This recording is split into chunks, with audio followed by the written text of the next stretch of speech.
Čaute, vítajte pri novej recenzii na Mobil Online TV. Ja som Jeseter a budem rád, ak dáte odber a lajčík na toto video. Dneska sa pozrieme na 3 telefóny od značky Infinix. Ak náhodou tohto výrobcu nepoznáte, pochádza z Číny, na trhu je približne 11 rokov, no a v konkurenčnom prostredí sa snaží preraziť hlavne vďaka výnimočnému dizajnu a špičkovej kvalite za dostupnú cenu. Dneska tu máme konkrétne Smart 8, Hot 40 Pro a Hot 40i. Ako už názvy týchto telefónov napovedajú, výrobca sa snažil staviť na atraktivitu zariadení, keďže samotné slovíčko Hot môžeme voľne preložiť do slovenčiny ako atraktívny. A Smart je šikovný. Krabice sa od takéhoto priemeru trošku líšia. Zeleno-fialová kombinácia je za mňa veľmi fresh a je trošku podobná farbám, ktoré používa Mobil Online, takže pre mňa sa jedná o veľmi familiárne sfarbenie. Obsah balenia je v zásade rovnaký. Nájdeme tam silikónové púzdro, ktoré proste poteší, pretože všetci vieme, že smartfóny sú väčšinou krásne,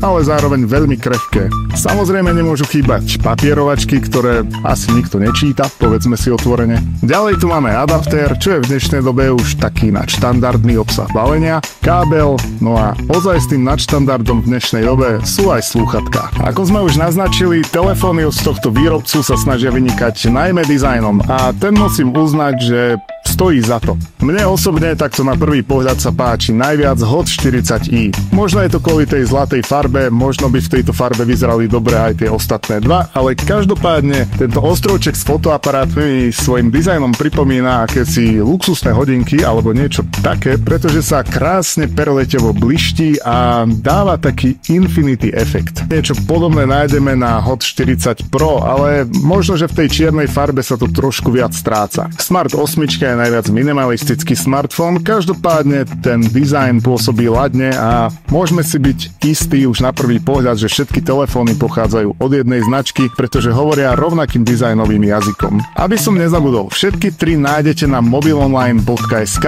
kde si zároveň podrobne naštudujete aj všetky technické špecifikácie. Buildy alebo telá týchto smartfónov sú z plastu, čiže jedná sa o pomerne ľahučké zariadenia. Každopádne na prvý pohľad by ste povedali, že sa jedná o nejaký prémiový kov. Či už hovoríme o Hot 40i, Hot 40 Pro, ale dokonca aj Smart 8 pôsobí, ako by to bol hliník, možno nejaký titán alebo niečo také. Naviac v svetle vytvára taký perleťový efekt, čo si myslím, že pôsobí možno až luxusne. V rámci dizajnu by som spomenul ešte blesk. Ten sa skladá zo 4 hlediek a vytvára akýsi kruh.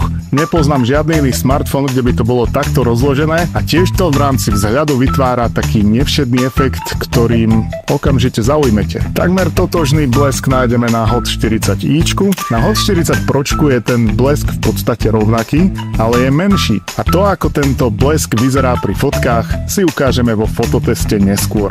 Keď tu máme takto pokope všetky 3, dajme si s nimi takú malú súťaž, ktorý sa zapne za najkratší čas. Vo všeobecnosti by sme asi očakávali scenár, čím drahší telefón, tým kratší čas zapnutia. Je to ale naozaj tak? OK, takže máme víťaza aj prvé a druhé miesto. Keď už sa nám podarilo telefóny zapnúť, tak v podstate to, čo vidíme na displeji, je rovnaké. Samozrejme sú to všetko Androidy na rovnakej nadstavbe, takže výrobca tu asi nešpekuloval nad nejakými odlišnosťami. Kto sa pustí do študovania technických špecifikácií, ten zistí, že displeje sú trošku odlišné. Čo to ale znamená v praxi? Pozrime si rovnaké video na každom jednom telefóne a som zvedavý, či si tam všimnete nejaké odlišnosti alebo nie. Na všetkých 3 telefónoch sa prehráva rovnaká videoslučka. Je to vlastne nejaký ten príliv. A ak mám povedať pravdu, ten obraz sa mi zdá byť fakt, že rovnaký. Ale predsa len špecifikácie displejov sú takéto.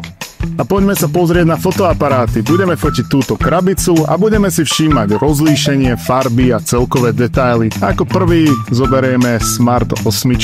OK, tá ostrosť je tu celkom fajn. Pri tých okrajoch na tých písmenách vidno, že samozrejme není úplne najlepší fotoaparát, ale myslím si, že za tie peniaze je to dosť solidné a že v zásade by sa s tým dali spraviť aj fotky na nejaké tie sociálne siete. Ďalej tu máme Hot 40ičko, tak sa na to poďme pozrieť. OK, tak tu už je to lepšie. Tu už sú určite tie detaily, aj ten kontrast celkovo také presnejšie. Toto už vyzerá byť reálne, že taký solidnejší foťák, s ktorým možno, že môžete riešiť, nevravím, že vyslovene umenie, ale minimálne dosť pekné fotky na Instačik. No a ako posledný tu máme Hot 40 Pro, tak sa na to poďme pozrieť. Tu už sú tie fotky dosť slušné, je tam ostrosť, je tam kontrast, farby sú živé. Testujem rôzne smartfóny a toto by sme už mohli podľa mňa pokojne zaradiť do takej kategórie fotoaparáty vlajkových lodí. Čo sa týka selfiečok, vyzerajú takto, takto a takto. Dobre, a poďme sa pozrieť na to, na čo sa najviac teším, a to sú tie blesky v tme.